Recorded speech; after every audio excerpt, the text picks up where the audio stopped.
News 25 is brought to you by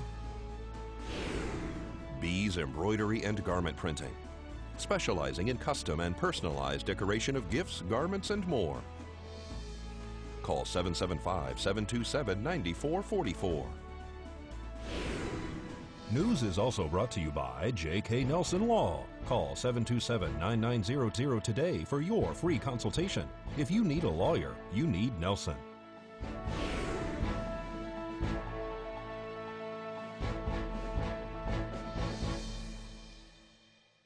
Tonight, a former sheriff of Nye County has passed away, and law enforcement reveals that a death may have been earthquake-related. News 25 starts now. This is News 25 with Deanna O'Donnell. News 25.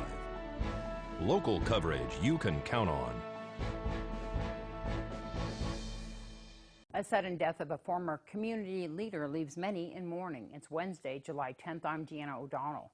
Former Sheriff Tony DeMeo has died suddenly, leaving behind a shocked community who are now remembering and honoring the former officer who gave so much.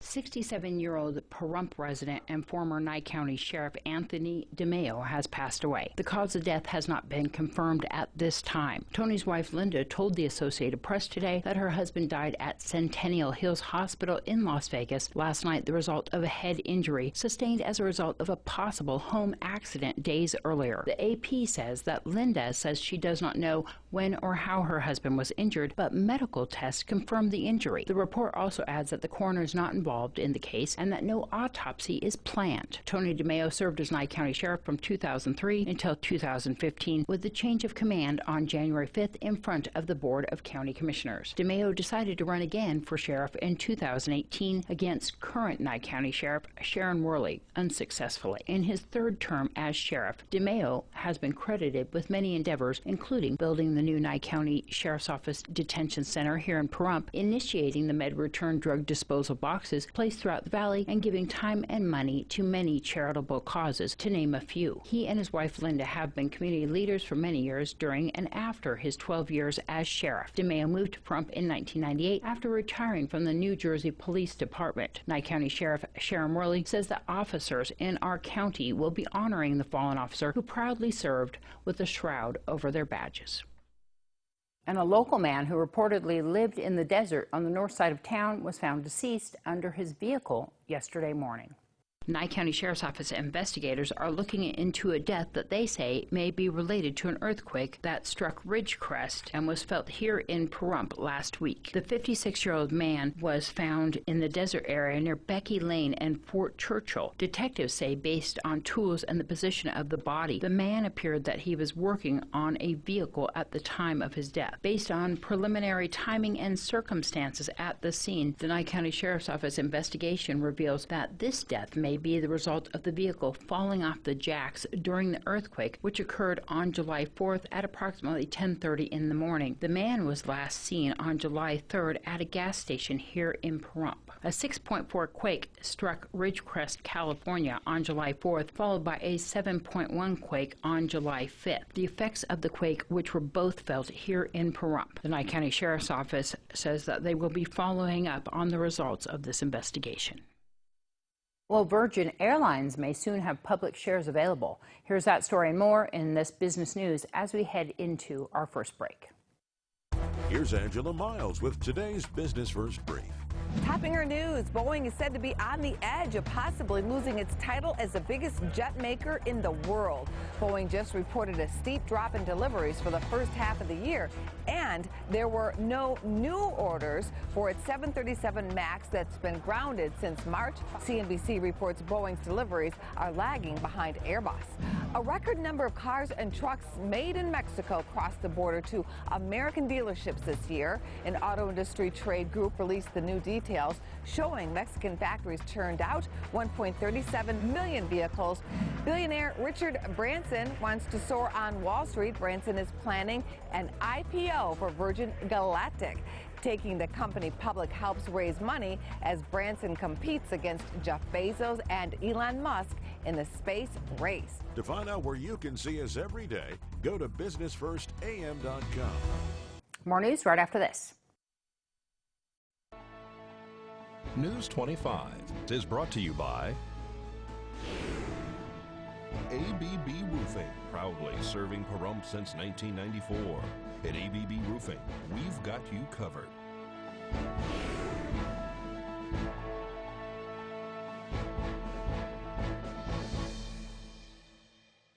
Welcome back. Well, let's go to Unette Gentry with today's court report.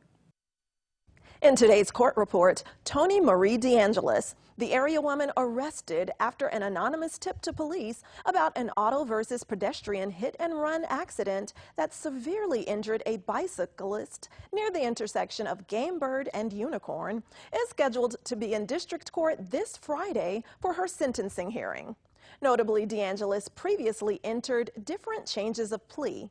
She had a change of plea hearing in district court on March 29th, then another one on May 31st.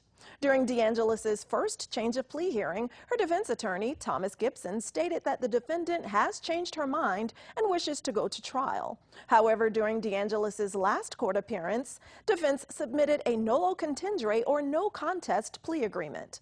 Case parties discussed concerns with information regarding gross misdemeanor and the issues with collecting the assessments. The court trails the matter and recalled the matter. Then the district attorney submitted correct information. Meanwhile, the court outlines the negotiations. Then the court canvasses DeAngelis, outlines the nolo plea agreement, and the maximum possible sentence. The court then outlines the negotiations again for clarification. Afterward, DeAngelis herself addresses the court and states that she is distraught.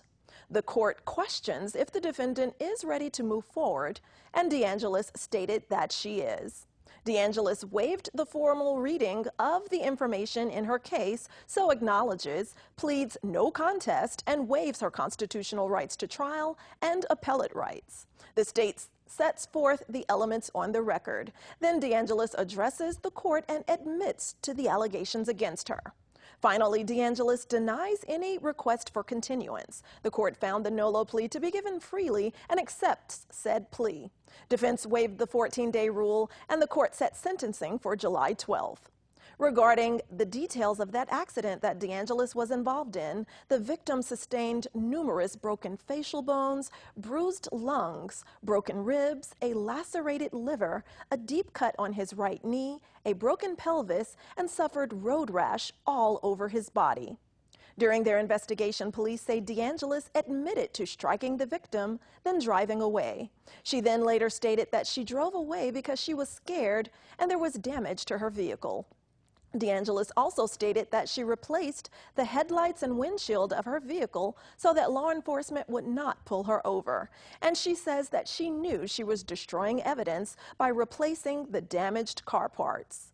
However, DeAngelis stated that she did feel very sorry for hitting the victim.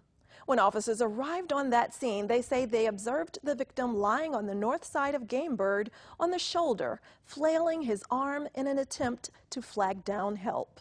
Responding officers say the victim had numerous injuries and was showing facial expressions of pain whenever he spoke, and the front wheel of his bicycle was lying next to him on the ground. Formal charges are still pending in justice court for Edward Coronado, the area man arrested and initially charged with owning or possession of a gun by a prohibited person, assault with a deadly weapon, and discharging a gun in or on a public thoroughfare or in a public space. Coronado is accused of firing at a man near the Who's Dunes bar who fired back and shot Coronado in both of his legs after Coronado reportedly yelled at that man's younger brother and cocked a pistol toward that third man. Coronado has an active cash bail or bond, $50,000. This has been your court report. I'm Unette Gentry for News 25. Thanks so much, Unette. Well, Fire Chief Scott Lewis says luckily no injuries were reported as a result of a rollover accident this morning on Basin Avenue and Lola Lane. A two-vehicle accident which resulted in a rollover occurred this morning at the intersection of Basin Avenue and Lola Lane. Pahrump Valley Fire and Rescue and Nye County Sheriff's deputies arrived on scene. Both drivers and occupants inside the vehicles declined to be transported to local medical facilities. Nye County Sheriff's deputies blocked traffic in all directions while the investigation was conducted. Here's your Business First Brief with Angela Miles. Nordstrom is looking for more than 1,000 people to fill positions at its New York flagship location. That new Nordstrom store is set to open October 24th. Nordstrom shares are down 31% this year. Papa John's is turning to a McDonald's Pro to spice up its image. The pizza chain just created a new position called Chief Restaurant Operations Officer. Jim Norberg spent 30 years at McDonald's. He will now fill that role. His hiring follows founder John Schnatter's racial slur scandal. And business is kicking up at Nike. The athletic retailer reports sales of jerseys are surging 200%, with some items already sold out since the U.S. women's national soccer team won the World Cup Sunday by defeating the Netherlands. To find out where you can see us every day, go to businessfirstam.com. Well, if you like films and food, we're going to tell you about where you can go this weekend right after this break.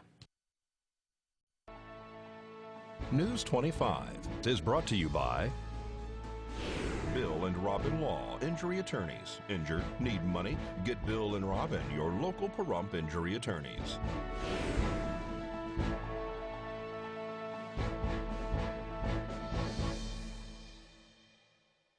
Well, a new eatery has opened up in town. The China restaurant is located behind Walmart and Dahlia Street.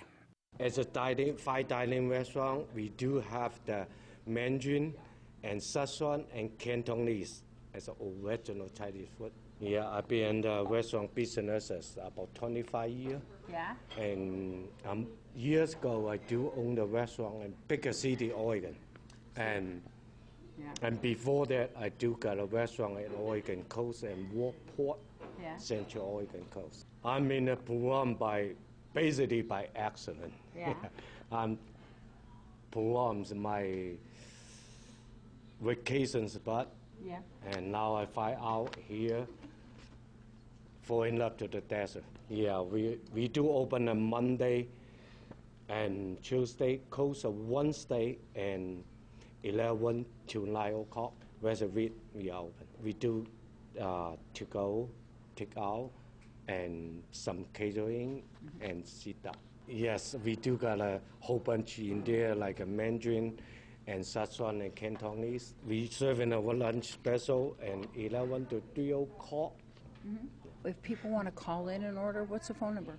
775-727-3750. I do got a Facebook page. They call it China Restaurant Pahrump. Well, the Pahrump Film Festival is happening this weekend. We spoke to a local filmmaker who made sure this year's event was a success. We're on the verge of not having one at all, and then Linda Cass reached out to me, who usually runs the Pahrump Film Festival, the High Desert Shorts Film Festival, and she asked me if I can be involved, if there's anything I can do, so I jumped at the opportunity. Did the name change then?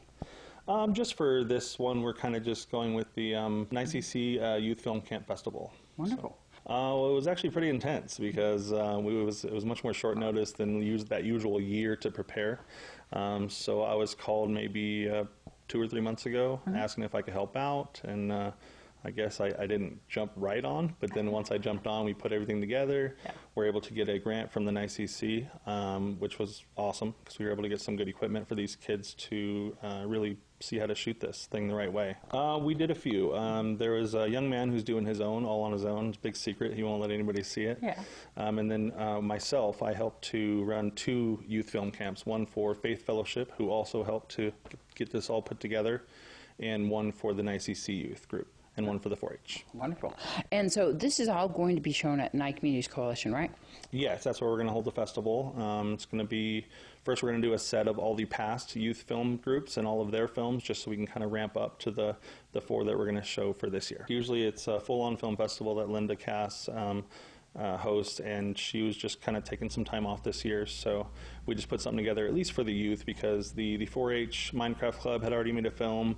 The youth that were going to make a film needed some kind of outlet, so now they all have this kind of outlet to show those 4 films. We're actually going to have it on July 13th from 3:30 to 9 p.m. There's a $2 fee at the door. All of the proceeds are going to go towards the 4-H and I believe Faith youth group, so that way we can, you know, make it worth something for those kids. The 4-H are actually going to be holding like concessions, popcorn, and drinks as well to try and raise some money for the 4-H club. It's definitely a family film festival. Pretty much our whole showcase is brought on by all of the Path youth camps, as well as the ones this year. So, are you still taking entrance at this point? We can. If anybody wants to showcase anything, we can. The main competition will still be amongst the youth, so that way they can have their 15 minutes of fame. If you want more information, you can contact me, contact@jgblodgett.com. That's JGBLODGETT.com.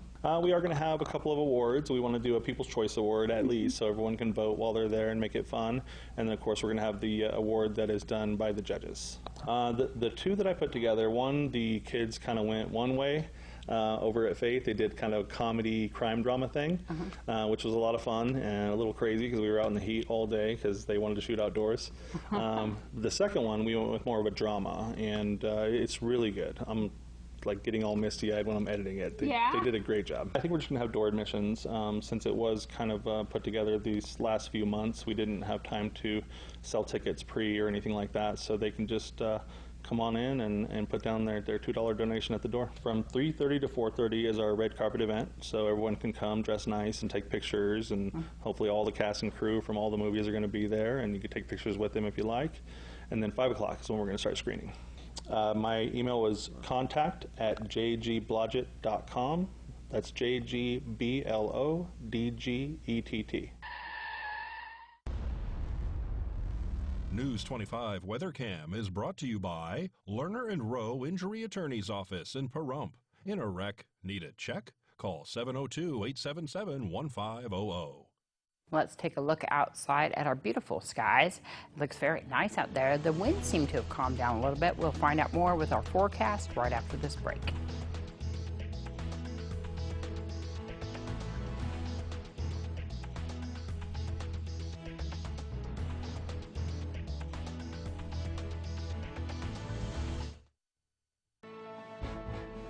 News 25 Weather is brought to you by Dairy Council of Nevada. The splash of cream in your coffee, the dollop of sour cream on your burrito, the melted toasty cheese on your pizza. Undeniably delicious, undeniably dairy. Enjoy what's real.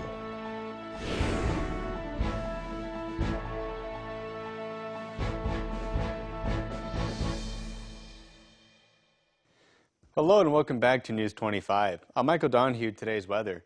In Las Vegas, we had a high of 107 degrees and a low of 81. Death Valley had a high of 115 and a low of 85. 104 and a low of 71 in Amargosa. Beatty's cracking 100 degrees with a low of 67. Goldfield and Tonopah with both lows of 58 degrees. Tonopah at 90 degrees, Goldfield at 91. Carson City a high of 89 and a low of 54. And both Fallon and Fernley with highs of 95 and lows of 59 degrees.